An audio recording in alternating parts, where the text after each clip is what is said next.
بڑی سختی ہیں تو آپ کو شرمندگی ہوتی ہے، یا تو پھر آپ اپنے طور پر خود شرمندہ ہوتے ہوئے محسوس کرتے ہیں کہ شاید مہذبیت میں کچھ گڑبڑ ہے. ہمارے بزرگوں نے اس دور کے اعتبار سے چند باتیں ہم کو سکھا دی ہیں، اور ہمارے بزرگ جو اب بیٹھے ہوئے ہیں یہ انہی کی تعلیمات کو ہمارے سامنے پیش کرنے کی کوشش کرتے رہتے ہیں. میں آپ کے سامنے بہت ہی الگ اعلان آپ کے سامنے کہہ رہا ہوں کہ قرآن و حدیث کو پڑھ لینا الگ بات ہے، قرآن حدیث کو سمجھنا الگ بات ہے، اور قرآن و حدیث کی صحیح تشریح کرنا الگ بات ہے. اگر قرآن و حدیث کی بات ہے اسلام میں کبھی 73 فرقے نہ ہوتے. جو لوگ زیارت کرتے ہیں وہ بھی ثابت کرتے ہیں قرآن سے ہی، اور جو لوگ زیارت کا انکار کرتے ہیں وہ بھی قرآن و حدیث سے ہی ثابت کرتے ہیں. جو لوگ یہ کہتے ہیں کہ ایمان بڑھتا ہے اور گھٹتا ہے وہ بھی قرآن سے ثابت کرتے ہیں، حدیثوں سے ثابت کرتے ہیں. اور جو یہ کہتے ہیں کہ قرآن بڑھتا بھی نہیں گھٹتا بھی نہیں اس کو بھی حدیثوں کو اور قرآن کو سامنے رکھ کر بات کرتے ہیں. جو لوگ یہ کہتے ہیں کہ سورہ فاتحہ نہیں پڑھنا چاہیے وہ بھی قرآن و حدیث کو سامنے رکھتے ہیں. اور جو لوگ یہ کہتے ہیں کہ نماز میں پورا سورہ فاتحہ کو پڑھنا واجب و ضروری ہے وہ بھی قرآن و حدیث کو پیش رکھ کر بات کرتے ہیں. جو لوگ یہ کہتے ہیں کہ اپنے ہاتھوں کو کانوں تک اٹھانا چاہیے ان کے سامنے بھی حدیث ہے. اور جو لوگ یہ چاہتے ہیں کہ ہاتھوں کو کندھوں تک اٹھانا چاہیے وہ بھی حدیث سے بات کرتے ہیں. جو لوگ یہ کہتے ہیں کہ ناف کے نیچے ہاتھ باندھنا چاہیے نماز میں ان کے سامنے بھی حدیث ہے. اور جو لوگ یہ کہتے ہیں کہ سینے پر ہاتھ باندھنا چاہیے ان کے سامنے بھی حدیث ہے. میں آپ کے سامنے پڑھنے کے لیے تیار ہوں. اسلام کے جتنی تعلیمات ہیں اس میں ایک نماز میں آپ پڑھنا چاہو میں سمجھتا ہوں چیلنج کے ساتھ کہتا ہوں کوئی حدیث کو سامنے رکھ کر مجھے پڑھ کر بتا دے کہ صاحب حدیث کے تحت سے نماز پڑھ رہا ہوں، اور میں ان کے سامنے کئی حدیثوں کو سامنے رکھوں گا اور کہوں گا کہ آپ اس حدیث پر عمل کرتے ہیں تو یہ حدیث کہاں جائے گی، اس حدیث پر آپ عمل کرتے ہیں تو اس حدیث پر عمل کرنے والا کون ہوگا. تو معلوم یہ ہوا حدیثیں مختلف ہیں، مختلف انداز میں مختلف لوگوں نے بیان کیے، اور جس کو جو صحیح مذہب نظر آیا، جس نے جس حدیث پر کو صحیح سمجھا، جس راوی پر یقین کیا اس نے اس کو کھول لیا. اور بات اتنی ہی نہیں، اس کے بعد بھی ہم دیکھتے ہیں کہ اب مذہب قرآن و حدیث کا نہیں رہا. آپ میرے ساتھ کو یاد رکھو، اب مذہب قرآن اور حدیث کا نہیں رہا، اب مذہب امام اعظم امام شافعی کا ہو گیا.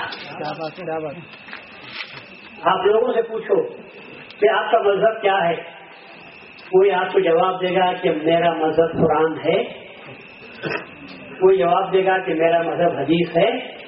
کہ کیا کہے گا میں شافعی مذہب ہوں، میں حنفی مذہب ہوں. تو مطلب کیا نکلا؟ مذہب آتا آتا کہاں گیا؟ قرآن چلا گیا، حدیث چلے گئی، اب مذہب کہاں پر آیا؟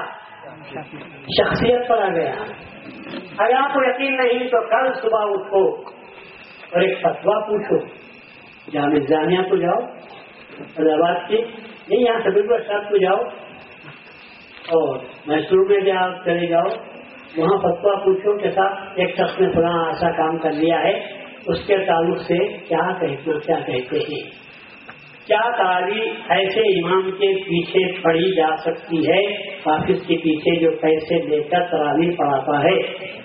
اس کہتے ہیں کہ امام ابو حنیفہ نے فرمایا. کس نے فرمایا؟ امام ابو حنیفہ نے فرمایا کہ ایسے حافظ کے پیچھے نماز پڑھنا مکروہ ہے. کس کا مذہب ہوا یہ؟ امام ابو حنیفہ کا. امام شافعی یہ مذہب کہتے ہیں اگر کسی نے وقت واحد میں 3 طلاق دے دی تو حضرت ابو حنیفہ کہتے ہیں پڑ گئی، اور حضرت امام احمد بن حنبل کہتے ہیں نہیں ہمارا امام کہتا ہے کہ وقت واحد میں 3 دے دیا تو 1 کی ہوتی ہے. مذہب پوچھ رہے ہیں ہم شریعت کا، شریعت رسول، اور ہم کو جواب دیا جا رہا ہے کس کا؟ شخصیتوں کا. اور امام مہدی موعود علیہ السلام کا احسان، آپ نے کہا کہ لوگوں تم مذہب کو شخصیتوں کی طرف لے جا رہے ہو، میں آیا ہوں شخصیتوں سے بچا کر شریعت مصطفیٰ قرآن اور حدیث کو مذہب بیان کرتا ہوں. اسی لیے آپ نے فرمایا مذہب ماں کتاب اللہ و اتباع محمد رسول اللہ. سبحان اللہ. کیا بات. آپ نے دیکھا، آپ نے یہ نہیں کہا بندہ یہ کہتا ہے میرا یہ مذہب ہے، آپ نے نہیں کہا، حالانکہ آپ کو کہنے کا حاصل تھا. امام ابو حنیفہ جب کہتے ہیں کہ میرا یہ مذہب ہے، کیا امام مہدی کو حاصل نہیں تھا؟ امام ابو حنیفہ معصوم عن الخطا نہیں اور مہدی موعود معصوم عن الخطا. امام ابو حنیفہ خلیفۃ اللہ نہیں اور مہدی موعود خلیفۃ اللہ. امام ابو حنیفہ یہ نہیں کہتے کہ اللہ مجھ پر الہام کرتا ہے، وہی کرتا ہے، اور حضرت امام مہدی موعود فرماتے ہیں اللہ تبارک و تعالیٰ مجھے تعلیم بلا واسطہ دیتا رہتا ہے، بلا واسطہ مجھے اللہ کی طرف سے تعلیم ملتی رہتی ہے. امام ابو حنیفہ کے تعلق سے رسول کی کسی حدیث میں آپ کو یہ نہیں ملے گا کہ امام ابو حنیفہ پیدا ہوگا یا اور امام بنے گا اور اجتہاد کرے گا اور مسائل بیان کرے گا. اور لیکن مہدی موعود کے تعلق سے رسول اللہ نے فرمایا کہ مہدی میرے حال میں سے پیدا ہوگا، فاطمہ کے حال میں سے پیدا ہوگا، اور وہ کیا کرے گا؟ بدعتوں کو مٹائے گا، سنتوں کو زندہ کرے گا. مہدی حضرت رسول اللہ نے امام ابو حنیفہ کے تعلق سے یہ نہیں کہا کہ وہ میری راست اتباع کرے گا اور بے خطا اتباع کرے گا، لیکن رسول اللہ نے مہدی موعود کے تعلق سے فرمایا کہ وہ اتباع کرے گا.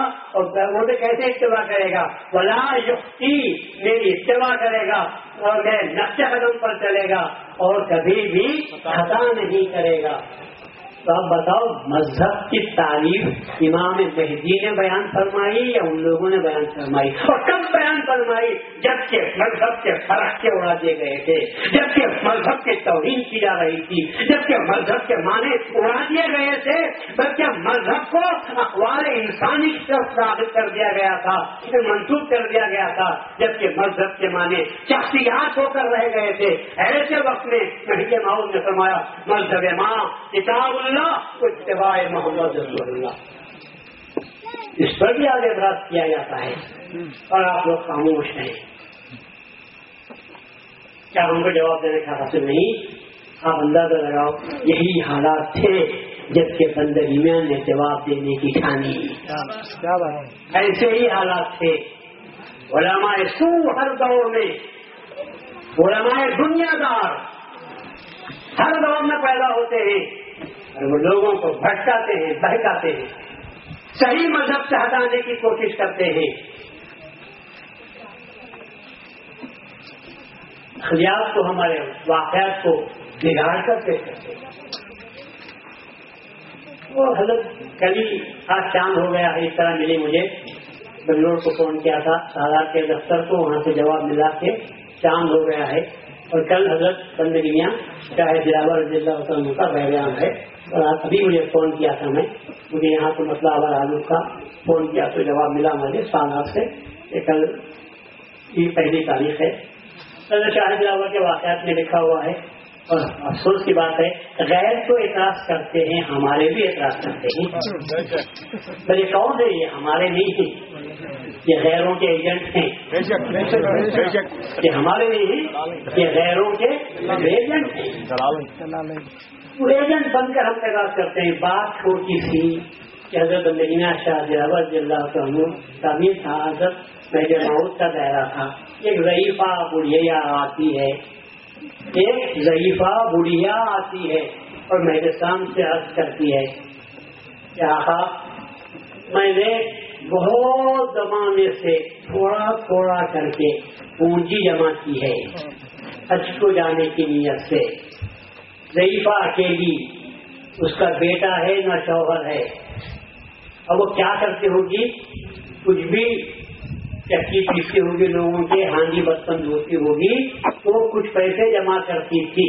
تو برسوں کی محنت کے بعد اس نے کچھ پیسے جمع کیے اور حضرت سے آ کر عرض کرتی ہے کہ میں نے پونجی عمر بھر کی جمع کی ہے اور اب میں حج کو جانا چاہتی ہوں، لیکن مشکل یہ ہے کہ میرے پاس کوئی محرم نہیں ہے جس کی وجہ سے میں حج کو جا سکوں.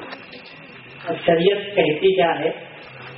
عورت پر حج فقط پیسوں سے فرض نہیں ہوتا جب تک کہ اس کے ساتھ محرم نہ ہو جائے. مرد کے لیے 35 پیسہ ہونا چاہیے اور عورت کے لیے پیسہ بھی ہونا اور اس کے ساتھ ساتھ محرم بھی ہونا چاہیے، کیونکہ لمبا سفر ہے اور بہت کچھ ہو سکتا ہے. اس کی عزت عظمت ناموس کی حفاظت کے لیے شریعت نے حکم لگایا. میرے سب کے سامنے آ کر عرض کرتی ہے تو حضرت نے فرمایا کہ سب تیرا کوئی ہے؟ تو میرا کوئی بھی نہیں ہے، محرم نہیں ہے، لیکن میں بےتاب ہوں، جانا چاہتی ہوں. اس کا پتہ نہیں کیا عمر تھی، اس کی بڑھیا ہے، ضعیفہ کے الفاظ نقل میں آئے ہوئے ہیں. تو حضرت نے فرمایا کہ دائرے میں تخوفہ ہے. تیرا مطلب خانہ کعبہ کا طواف کرنا، دیدار سے مشرف ہونا ہے. ایسا کر، یہ جو دائرے میں پہرا ہے 2-3 دن کے فاقے سے ہیں، یہ ان کو کھانا کھلا دے، یہ ان کو تقسیم کر دے اور شاہ دلاور کے حجرے کا طواف کر دے. کیا بات ہے، مجھے طواف کا ثواب مل جائے گا. الفاظ بھی دیکھو آپ، حج تجھے ہو جائے گا. ارے حج کا مقصد کیا ہے؟ حج کا مقصد خانہ کعبہ کا طواف کرنا ہے نہیں، وہ ایک رسم ہے. جیسا نماز پڑھتے ہیں یہ بھی ایک رسم ہے، روزہ رکھتے ہیں یہ بھی کیا ہے؟ رسم ہے. ورنہ رسول اللہ یہ نہ کہتے. بہت سے روزے دار ایسے ہیں کہ جو صبح سے شام تک بھوکے مرتے ہیں جیسا کتا بھوکا رہتا ہے. روزہ رکھنے والے کو رسول اللہ یہ فرماتے ہیں. کیوں فرماتے ہوں گے؟ اس لیے فرماتے ہیں فقط کھانا نہیں کھایا تو روزہ نہیں ہو گیا. آپ فرماتے ہیں آنکھ کا بھی روزہ ہونا چاہیے، کان کا بھی روزہ ہونا چاہیے، دل و دماغ کا بھی روزہ ہونا چاہیے، ہاتھ و پاؤں کا بھی روزہ ہونا چاہیے. ہر عضو روزہ رکھتا ہے وہ بھی اللہ کے لیے، تو اس کا روزہ ہوتا ہے. اور صبح سے شام تک اگر بہت کھانے کا روزہ رکھا، کھایا نہیں کیا نہیں، اور اس کے بعد جا کر وقت گزاری کے لیے ٹی وی کے سامنے بیٹھا ہوا ہے اور سنیما دیکھ کر سارا دن گزار دیا اور مغرب کے ساتھ افطار کر لیا، کیا اس کو روزے دار کے نام سے یاد کریں گے؟ ایسے لوگوں کے رسول اللہ کہتے ہیں وہ روزہ تو نہیں ہوا، وہ بھوکا مرا.